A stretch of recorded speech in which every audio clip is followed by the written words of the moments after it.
Shalom adik-adik sekolah minggu. Kita bertemu lagi di pedoman untuk khotbah cerita firman Tuhan untuk hari Minggu tanggal 24 Mei 2026. Sebelum kita membahas banyak tentang cerita firman Tuhan, mari kita berdoa terlebih dahulu. Allah Bapa yang bertahta di dalam kerajaan surga, kami bersyukur Tuhan dapat bertemu dengan sesama kami, meskipun dalam ruang virtual, yaitu melalui YouTube ya Tuhan. Kiranya Engkau yang memberkati, agar kami dapat mendengarkan, memahami, dan juga melaksanakan firman-Mu ini, serta dapat mempersiapkan diri kami untuk ibadah di hari Minggu. Kiranya Tuhan yang menyertai kami. Dalam nama anak-Mu Tuhan Yesus Kristus, kami berdoa dan mengucap syukur. Amin. Iya, adik-adik sekolah minggu, hari ini adalah minggu yang istimewa. Karena pada hari Minggu ini kita memperingati Pentakosta.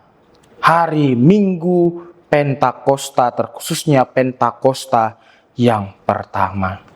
Nah, untuk membahas tentang hari Pentakosta, kita akan membaca firman yang bersumber dari Kisah Para Rasul 2 ayat 1 sampai 12. Adik-adik dapat membaca di rumah masing-masing dengan tema cerita firman Tuhan, yaitu janji kedatangan Roh Kudus.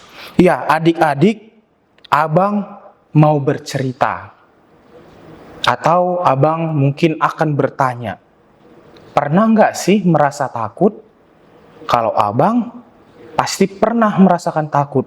Mungkin adik-adik juga pernah merasakan takut. Mungkin takut nilainya jelek, mungkin takut melihat teman, mungkin takut dipukul, dan lain sebagainya. Nah, ternyata adik-adik, ketakutan itu juga dirasakan oleh para murid Yesus. Jadi murid Yesus juga pernah merasakan takut loh.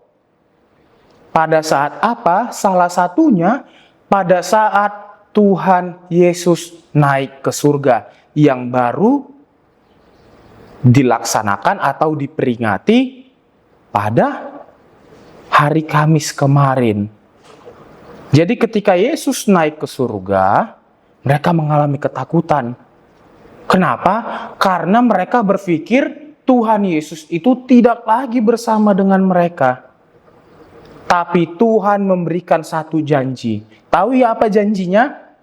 Tuhan berjanji bahwa Roh Kudus akan bersama dengan kita semua umat manusia, ciptaan Tuhan itu sendiri. Dan firman Tuhan hari ini bercerita bagaimana Roh Kudus tercurah dalam kehidupan kita, para adik-adik yang terkasih. Kalau kita baca Alkitab kita ada loh tanda-tandanya, tanda-tanda Roh Kudus yang hadir di dalam kehidupan atau tercurah dalam kehidupan manusia. Yang pertama, tanda yang pertama itu adalah bunyi tiupan seperti angin yang keras. Jadi ada angin tiupan yang keras yang hadir di tengah gerombolan, di tengah orang banyak pada saat itu. Yang kedua, tanda yang kedua adalah juga tanda adanya lidah-lidah api. Munculnya lidah-lidah api. Jadi ada dua tanda ya. Yang pertama adalah angin, yang kedua adalah tanda lidah api. Nah, kemudian tanda-tanda ini yang sering dipakai oleh gereja atau kita umat Kristen sebagai tanda dari atau simbol dari Roh Kudus tersebut. Yang pertama angin, yang kedua api. Kalau kita berbicara tentang angin itu terlihat enggak ya adik-adik? Enggak. Tapi bisa kita rasakan? Bisa. Kalau api api itu bisa menyinari hidup kita. Jadi Roh Kudus meskipun tidak terlihat dengan mata, tapi dia ada bersama dengan kita dan dia menerangi jalan kita. Jadi adik-adik, kita sebagai anak sekolah minggu, jika kita ketakutan, jika kita bingung, dan lain sebagainya, kita sudah menemukan jawabannya. Jangan takut. Karena apa?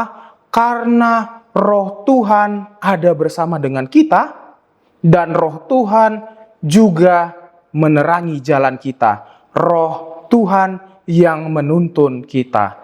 Roh Kudus itu hidup di dalam kita. Untuk itu, mari kita berdoa, mari kita membaca firman Tuhan, mari kita percaya agar apa?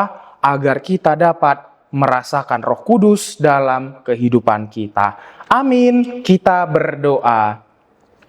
Tuhan, terima kasih kami mendengarkan firman-Mu pada hari ini. Kiranya kami dapat menjadi anak-anak yang dapat mengandalkan Roh-Mu dalam kehidupan kami. Biarlah kami dapat berkembang dan bertumbuh dalam iman dan pengharapan kami, sehingga kami juga dapat menjadi anak-anak yang takut akan Engkau. Inilah doa dan permohonan kami ya Tuhan. Di dalam nama anak-Mu Tuhan Yesus Kristus, kami berdoa dan mengucap syukur kepadamu. Amin.